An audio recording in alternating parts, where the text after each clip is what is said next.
Uma das coisas que eu gosto no humor é aquele que não é cansativo. O humor cansativo é aquele que me obriga, né, a rir de modo contínuo. E uma das coisas que conduz a prazer é a carência. Né? Portanto, a abstenção, né, momentânea. Isso. Né? O mesmo vale para outras coisas na vida, mas especialmente no campo do humor.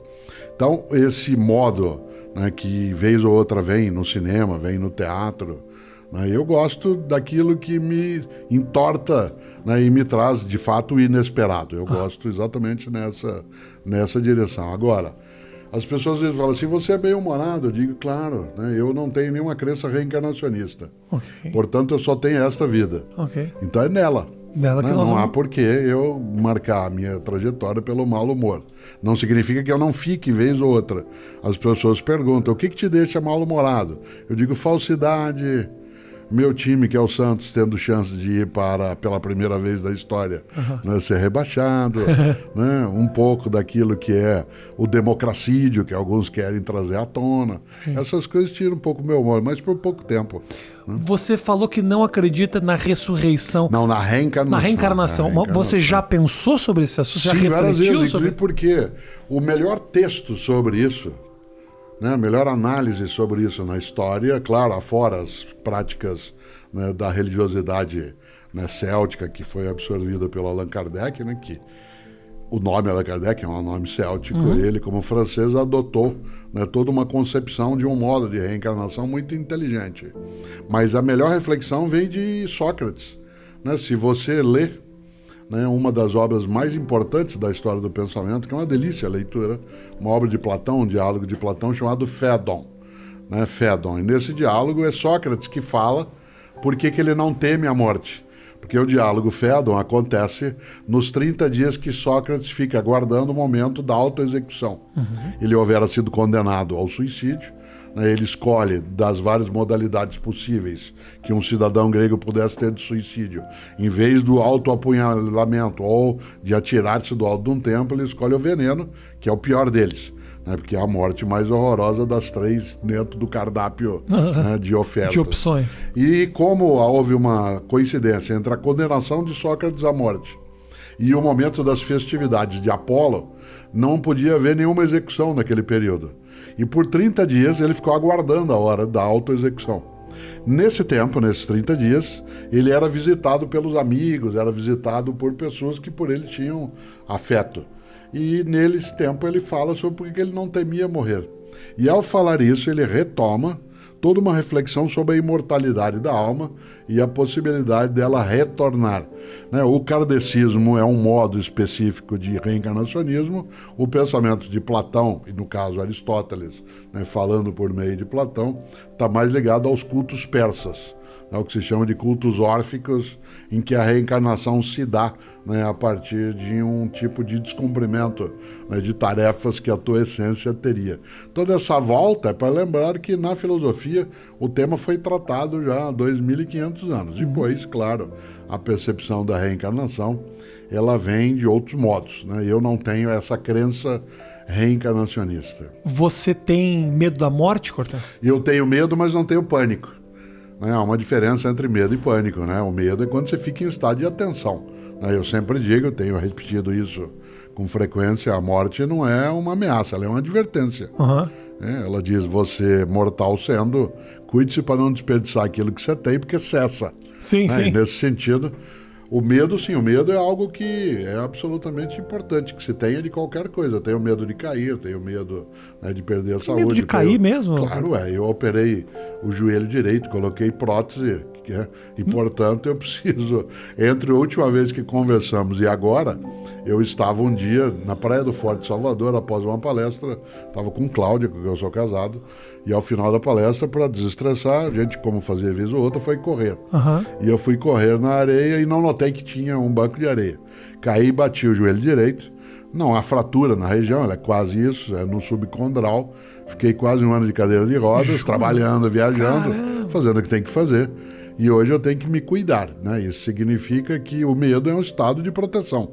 Uma pessoa que diz que não tem medo, né, ela está absolutamente desprotegida. Como eu digo sempre, o grande pecado de Aquiles foi achar que não tinha o calcanhar dele, né? E, portanto, ele pereceu Exatamente nesse polo. Por isso a morte ela não me assusta, não. O joelho, mas o joelho tá Sim, esse sim, né? Eu recuperado fiquei um tempo, agora? sim. Fiquei um tempo de muleta, depois um tempo de bengala. O fato de eu ser da área de filosofia e ser um senhor de barba branca, a bengala deu um ar mais provecto, mais circunspecto. Sim, dá uma credibilidade. Ofereceu, né, algumas vantagens, mas depois dela deixei, agora já faz. O período pandêmico, ele favoreceu muito minha recuperação. Porque como eu parei de viajar quase todos os dias de avião, Sim. parei de estar em deslocamento contínuo, isso favoreceu.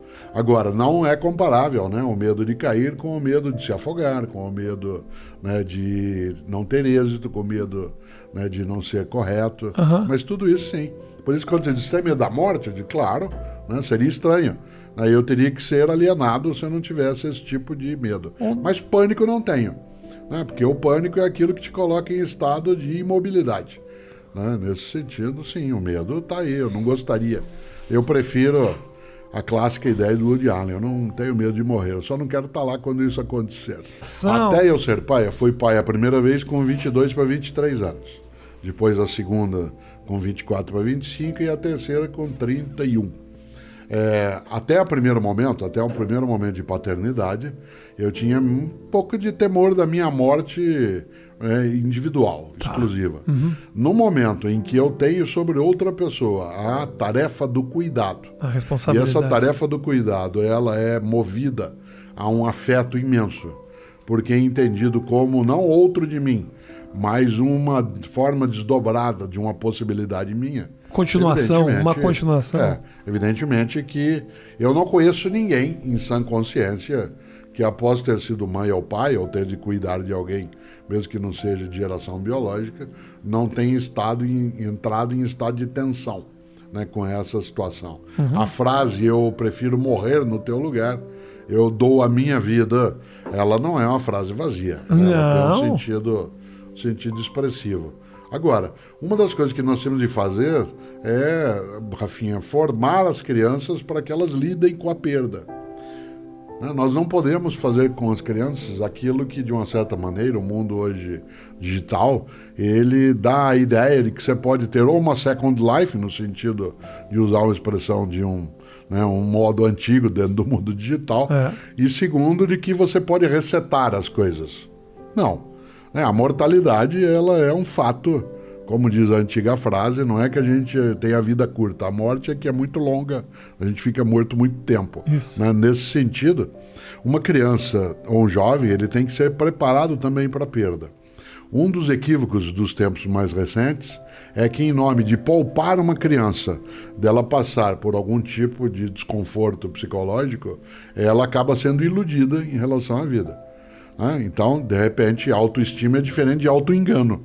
Induzir alguém a auto-engano é algo muito perigoso. Se eu quero que minha filha ou filho, como é o meu caso, ou filhos e filha, ou meus netos e netas, que eles sejam capazes de ter com a vida uma relação, né, muito mais persistente, eles têm sim de ser preparados para aquilo que é a perda da prova, a perda do afeto, a perda do amor, a perda de uma pessoa.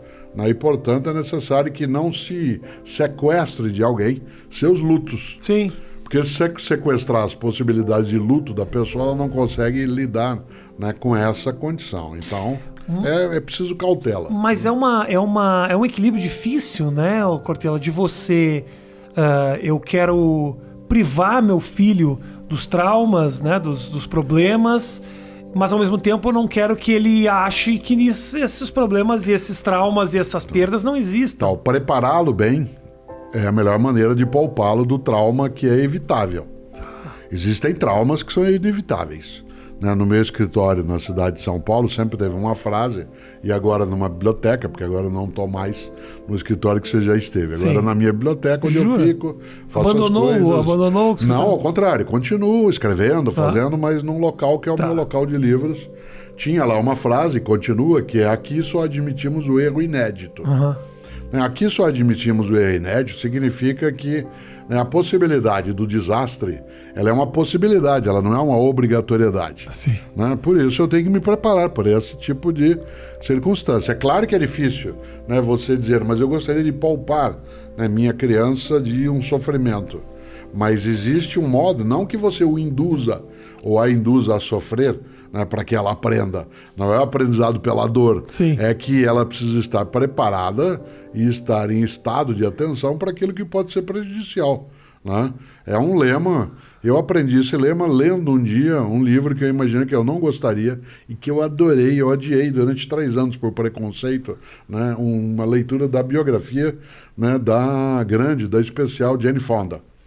Ela tem um livro, que é a história dela, chamado Minha Vida Até Aqui, que é magnífico, magnífico. Eu fiquei absolutamente irritado, né, com a minha tolice de ter postergado tanto tempo a leitura. E ela foi casada com Ted Turner. Sim, que é o cara criador da Isso, CNN. Exatamente. E ele usava, né, um lema de vida que eu acabei adotando como meu, que eu partilho com os filhos e filhas, com netos e netas. Ele dizia: deseje o melhor e prepare-se para o pior. Deseje o melhor. No campo do desejo, da tua intenção, você tem que ter o melhor como referência. Mas como estado de atenção e ao mesmo tempo de cautela, você tem que contar com a possibilidade do pior. Então, deseje o melhor, prepare-se para o pior, faz com que uma criança, ela primeiro não seja iludida, né? Como a gente brinca, a vida, né, não é só festivais, gritou o Caetano um dia, né, dentro de um deles. Né? E segundo, como a gente brinca no Paraná, de onde eu sou, mundo de poeta não tem pernilongo, né? Não tem mosquito, não tem muriçoca, né? E claro, existe. Então, não é que você induzirá alguém ao sofrimento de modo proposital. Né? Não é assim, valeu a experiência. Isso. Né? Ao contrário, né? Nós estamos aprendendo muito neste tempo, mas isso não significa que por isso o tempo é bom, porque ele gera aprendizado. Porque o custo, né, que vem junto, ele é desnecessário. Então, né, alguém pode, em sã consciência, ser capaz de induzir alguém, né, à ferida, ao machucado, para que ela perceba. Não há necessidade, né? Você pode